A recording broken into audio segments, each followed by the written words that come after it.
Il y a des sourires qui cachent des blessures que personne ne soupçonne. Véronique Jeannot a longtemps incarné l'élégance, la lumière et la réussite. Pourtant, derrière cette image parfaite, une autre vie se jouait, plus silencieuse, plus cruelle. Des amours brisés, des disparitions brutales, une solitude profonde et surtout, un secret né alors qu'elle n'avait que 22 ans. Un secret qui allait bouleverser son corps, ses rêves et jusqu'à sa manière d'aimer.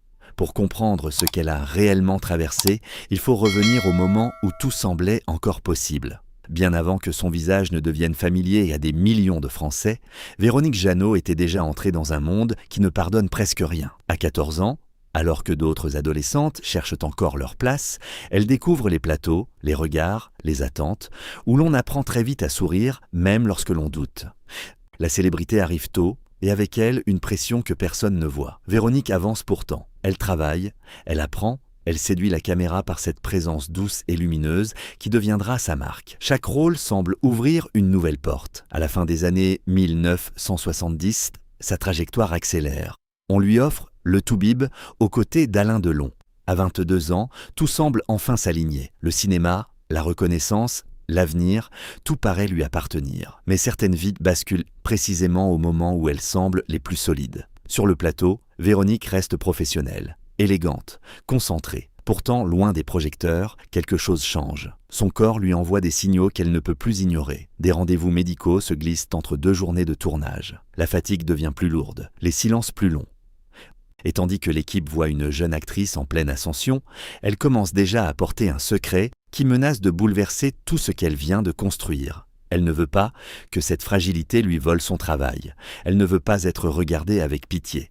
Alors elle apprend à vivre en 2 temps, celui de la caméra, où il faut être présente, souriante, disponible, et celui de l'après, lorsque le maquillage disparaît et que la réalité revient. Le plus troublant, c'est que le public ne remarque presque rien. Quelques années plus tard, Pause Café transforme Véronique Jeannot en véritable figure populaire. Son personnage, Joël Mazar, accompagne une génération entière. À l'écran, elle écoute les blessures des autres, rassure, tend la main, sans que personne n'imagine à quel point cette histoire résonne avec ce qu'elle tente elle-même de contenir. C'est là tout le paradoxe de sa jeunesse.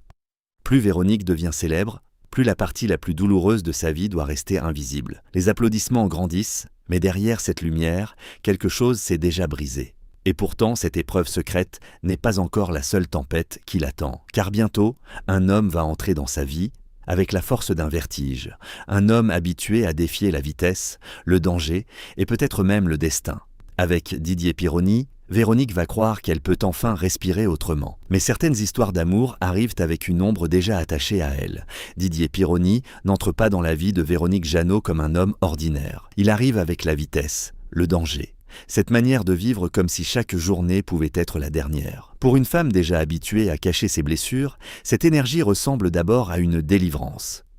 À ses côtés, elle peut presque oublier ce que son propre corps lui a fait subir. Presque. Entre eux, l'attirance est immédiate, puissante, difficile à contenir. Mais leur histoire porte dès le début une fissure impossible à ignorer. Didier vient tout juste de se marier. Quelques semaines après son union avec Catherine Blény, il se rapproche de Véronique. Très vite arrivent les regards, les jugements, les murmures. Véronique se retrouve alors dans une position qu'elle n'avait jamais imaginée. Aimer un homme, tout en sachant que cet amour fait souffrir ailleurs. Derrière la passion, il y a la culpabilité. Derrière chaque bonheur, une question silencieuse. Peut-on construire quelque chose de lumineux lorsque son commencement est déjà chargé de blessures? Et pourtant, Didier devient un refuge. Il représente la force, l'élan, le sentiment que la vie peut encore surprendre. Non, il connaît le risque, il connaît la peur, mais il avance toujours. Peut-être est-ce cela qui fascine Véronique. Elle qui a appris très jeune que tout peut basculer, aime un homme qui semble défier le destin. Mais personne ne défie le destin éternellement. En 1987, Didier Pironi ne meurt pas sur un circuit de Formule 1. La tragédie arrive en mer lors d'une course de bateaux offshore à très grande vitesse. L'accident est brutal. Il ne laisse aucun temps pour comprendre, aucun temps pour préparer un adieu. En quelques instants, l'homme qui occupait une place immense dans la vie de Véronique disparaît. Pour elle, ce n'est pas seulement la mort d'un amour, c'est l'effondrement d'un futur qu'elle n'avait peut-être jamais osé nommer. Une histoire interrompue par la mort ne se termine jamais vraiment. Il n'y a ni dernière décision, ni porte refermée. Il reste des phrases inachevées, des souvenirs figés, et cette question terrible, Que serait-il arrivé s'il était revenu? Véronique porte ce vide pendant des années. Elle continue de travailler, de sourire, de paraître forte. Mais certaines blessures ne saignent pas devant les autres. Elles changent la façon d'aimer, de faire confiance, de croire encore au lendemain. Et Didier n'est pas la dernière perte de sa vie. Un autre amour, plus doux, plus long, presque rassurant, va bientôt lui faire croire qu'un foyer est encore possible, avant de réveiller une question qu'elle évite depuis des années. Une question intime, douloureuse, liée à ce secret que Véronique n'est toujours pas prête à dévoiler. Après Didier Pironi, Véronique Jeannot aurait pu fermer son cœur. La douleur restait là, derrière les sourires, et l'idée de reconstruire semblait presque impossible. Puis Laurent Voulzy entre dans sa vie. Avec lui, tout paraît différent. Moins de vertige, moins de danger, davantage de douceur, de musique, de silence compris sans être expliqué. Leur histoire se construit presque à l'abri du bruit. Ils partagent des chansons, des projets, mais surtout une complicité qui donne à Véronique l'impression d'avoir enfin trouvé un espace où respirer. Leur duo Désir devient l'un des symboles de cette proximité. Plus tard, Aviateur prolonge encore cette histoire commune, comme si la musique pouvait fixer ce que la vie, elle, ne sait jamais garantir. Pendant près de 10 ans, ils forment un couple admiré. De l'extérieur, tout semble enfin plus simple. Après les tempêtes, Véronique paraît avoir trouvé un homme capable de marcher à ses côtés sans l'arracher à elle-même. Mais les grandes fractures ne naissent pas toujours d'un scandale. Certaines histoires s'épuisent sans cri, simplement parce que deux trajectoires finissent par ne plus avancer dans la même direction. Lorsque leur relation se termine, il n'y a pas de guerre publique. Une tendresse profonde demeure entre eux. Et c'est peut-être ce qui rend cette séparation encore plus mélancolique. On peut cesser de vivre avec quelqu'un sans cesser de l'aimer d'une certaine manière. On peut tourner une page sans effacer ce qui y a été écrit. Dans le même temps, la carrière de Véronique change. Après l'immense popularité de Pause Café, les années passent, la télévision évolue, de nouveaux visages apparaissent. Elle continue à jouer, à chanter, à travailler, mais elle découvre une vérité que tous les artistes redoutent. La lumière ne reste jamais au même endroit. Alors, une question revient. Pourquoi cette femme, qui a connu l'amour, la réussite et la reconnaissance, n'a-t-elle jamais construit la famille que le public imaginait pour elle? C'est pourquoi aucun mariage, aucun enfant, aucun foyer conforme à l'image rassurante que l'on projette si facilement sur une célébrité. Véronique protège cette partie d'elle-même. Car derrière les ruptures et les années qui passent, il existe une raison beaucoup plus ancienne. Une raison qui ne dépend ni de Didier, ni de Laurent, ni du hasard des rencontres. Et cette vérité, elle la porte depuis l'âge de 22 ans. Mais avant de pouvoir la regarder en face, la vie va encore lui enlever ceux qui représentaient ses racines les plus profondes. Son père, puis sa mère. Comme si le destin voulait vider peu à peu la maison, avant de l'obliger à rouvrir la porte qu'elle avait condamnée depuis si longtemps. Avec les années, Véronique Jeannot découvre une douleur différente. Ce n'est plus celle d'un amour interrompu, ni celle d'une carrière qui change de rythme. C'est une douleur plus silencieuse. Il est celle de voir disparaître les êtres qui vous ont connu avant la célébrité, avant même que le public apprenne votre nom. Son père part le premier. Avec lui s'efface un repère, une partie de l'enfance que rien ne peut remplacer. Véronique continue pourtant d'avancer. Elle travaille, elle sourit, elle répond aux interviews, mais perdre un parent, c'est parfois devenir orpheline d'une version de soi que personne d'autre ne savait regarder. Puis vient sa mère, Colette. Entre elles, le lien est profond, presque instinctif. Véronique parle d'une femme capable de sentir ses blessures avant même qu'elle soit dite, d'une présence qui ne juge pas, qui devine. Une mère n'empêche pas le malheur, mais elle peut être l'endroit où l'on revient quand le monde devient trop lourd. En octobre 2016, tout bascule.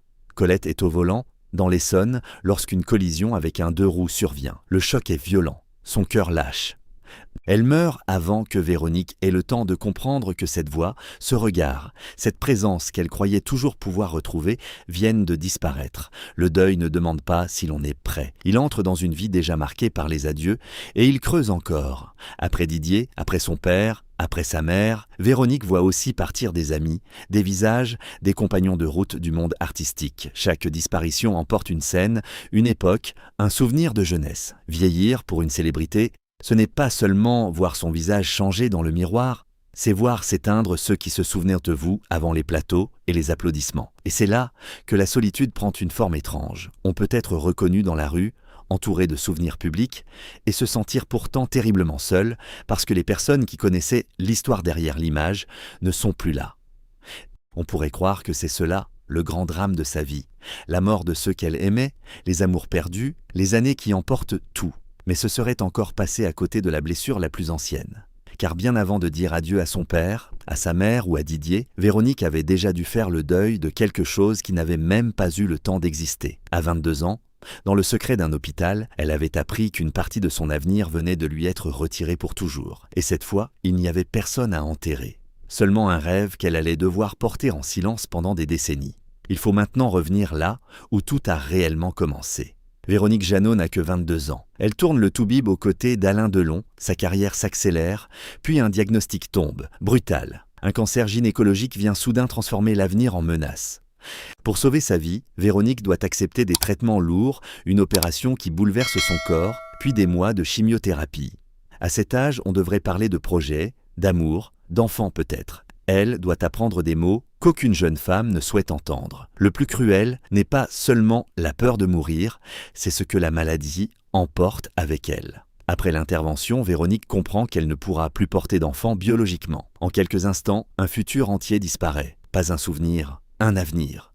Quelque chose qu'elle n'a même pas encore vécu et qu'elle doit pourtant déjà pleurer. Mais devant la caméra, rien ne doit paraître. Elle continue de tourner. Le maquillage cache la fatigue, le sourire masque l'angoisse, et chaque journée devient une bataille entre la femme malade et l'actrice que le public croit invincible. D'un côté, les projecteurs, non, de l'autre, les traitements, l'épuisement et cette sensation d'avoir été trahie par son propre corps. Pendant près de 10 mois, la chimiothérapie la pousse jusqu'à une limite psychologique terrifiante. Plus tard, Véronique racontera à quel point elle avait perdu le goût de vivre. Elle évoquera même cette pensée extrême, celle qu'une séance de plus aurait pu la conduire à se jeter sur les rails du métro. Ce n'était pas une formule spectaculaire. C'était le cri d'une jeune femme arrivée au bord de ce qu'elle pouvait supporter. Alors elle prend une décision risquée, arrêter un traitement qu'elle ne supporte plus psychologiquement. Elle veut sauver son corps, mais comprend aussi qu'il lui faut sauver son esprit. Survivre ne signifie pas seulement rester en vie. Encore faut-il avoir une raison de vouloir cette vie. Les années suivantes ne font pas disparaître la blessure. Elles lui apprennent seulement à la cacher. Non. Les questions sur le mariage, la famille, les enfants deviennent parfois des couteaux invisibles. Personne ne voit ce qu'elle réveille. Personne ne sait qu'à 22 ans, Véronique a déjà enterré en silence l'enfant qu'elle n'aurait peut-être jamais. Il lui faudra des années pour accepter cette absence, pour cesser de regarder son histoire uniquement à travers ce qui lui a été retiré. La méditation, le bouddhisme, puis l'engagement humanitaire vont peu à peu ouvrir une autre porte, car le destin lui avait interdit de donner la vie de la manière qu'elle avait imaginée. Mais il ne lui avait jamais interdit de devenir mère. Après avoir longtemps vécu avec ce vide, Véronique Jeannot cherche ailleurs ce que la médecine lui a retiré. La méditation, le bouddhisme, puis son engagement auprès des enfants tibétains ne sont pas de simples refuges spirituels. Et ils deviennent une manière de reconstruire du sens là où, autrefois, il n'y avait que l'injustice. Au fil de ses voyages et de ses actions humanitaires, elle rencontre Migmar. Rien n'est immédiat, rien ne ressemble à un conte parfaitement écrit. Véronique ne part pas à la recherche d'un enfant pour remplir un manque. Le lien se crée lentement, presque à contretemps, jusqu'au jour où cette jeune fille cesse d'être seulement une enfant croisée sur son chemin. Quand l'adoption devient officielle, Véronique a 57 ans. Après des décennies passées à entendre qu'elle ne pourrait jamais être mère biologiquement, elle peut enfin prononcer ce mot autrement. Mais la maternité qu'elle découvre est loin de l'image idéale qu'elle avait pu imaginer. Migmar n'est plus une petite fille docile. Elle arrive avec son histoire, ses blessures, son caractère, ses colères, ses frustrations et surtout un monde culturel différent. Elle a connu l'exil, les ruptures, l'incertitude. Véronique comprend alors qu'aimer un enfant ne suffit pas toujours pour réparer ce qui a été cassé avant vous. Les premiers temps sont éprouvants. Les incompréhensions s'accumulent, les tensions explosent, les deux femmes doivent apprendre à se connaître comme on apprend une langue étrangère. Véronique parlera elle-même d'un véritable tsunami, un mot violent mais révélateur. Après avoir tant rêvé de devenir mère, elle découvre que ce bonheur peut aussi épuiser, faire douter, faire pleurer. Et le monde extérieur ne lui offre aucun répit. À son âge, certains la jugent. On lui reproche d'avoir attendu trop longtemps, on questionne sa légitimité, on insinue qu'elle agit pour elle-même. Les mots sont parfois cruels. Mais Véronique refuse de laisser ceux qui ne connaissent ni son histoire, ni celle de Migmar, décider de ce que leur famille doit être. Peu à peu, les tempêtes s'apaisent. La confiance se construit, non pas comme une évidence, mais comme une victoire quotidienne. Véronique n'a pas donné naissance à Migmar, Pourtant, elle apprend à devenir sa mère dans chaque conflit traversé, chaque peur calmée, chaque retour l'une vers l'autre après une dispute. C'est peut-être là que se trouve la réponse à la blessure de ses 22 ans. On peut perdre la possibilité de porter un enfant sans perdre celle de transmettre, de protéger, d'accompagner. Véronique croit alors que cette rencontre a refermé le cercle. Mais des années plus tard, à un âge où beaucoup pensent que les grandes décisions appartiennent au passé, elle va encore agrandir cette famille construite contre toutes les prévisions et rappeler que certaines vies ne suivent jamais le scénario que l'on avait écrit pour elles. Pendant longtemps, Véronique Jeannot a cru que Migmar serait la réponse ultime à cette blessure ouverte à 22 ans. Des années plus tard, alors que beaucoup pensent que les grandes décisions appartiennent à la jeunesse, elle surprend encore. En 2025, à 68 ans, elle officialise un nouveau lien familial avec Nima. Ce n'est pas l'histoire d'un enfant inconnu soudainement entré dans sa vie. Nima appartient déjà à l'univers de Migmar. L'adoption vient surtout donner un nom juridique à une affection qui existait déjà. Et c'est là que toute l'histoire de Véronique prend une autre dimension. À 22 ans, les médecins lui ont annoncé que son corps ne suivrait jamais le chemin imaginé vers la maternité. Près d'un demi-siècle plus tard, elle peut regarder autour d'elle et constater qu'elle a bâti une famille. Pas celle qu'on lui avait promise, pas celle que la société considère comme classique, la sienne. Le temps continue pourtant de rappeler sa présence. Les amis disparaissent, les visages de jeunesse deviennent des photographies, les voix que l'on appelait autrefois cessent un jour de répondre. Véronique connaît cette étrange solitude de l'âge, lorsque ceux qui se souvenaient de vos débuts et de vos amours s'effacent les uns après les autres. Mais elle n'est plus la jeune femme qui croyait que perdre signifiait forcément être détruite. Elle a appris une leçon plus dure et plus belle.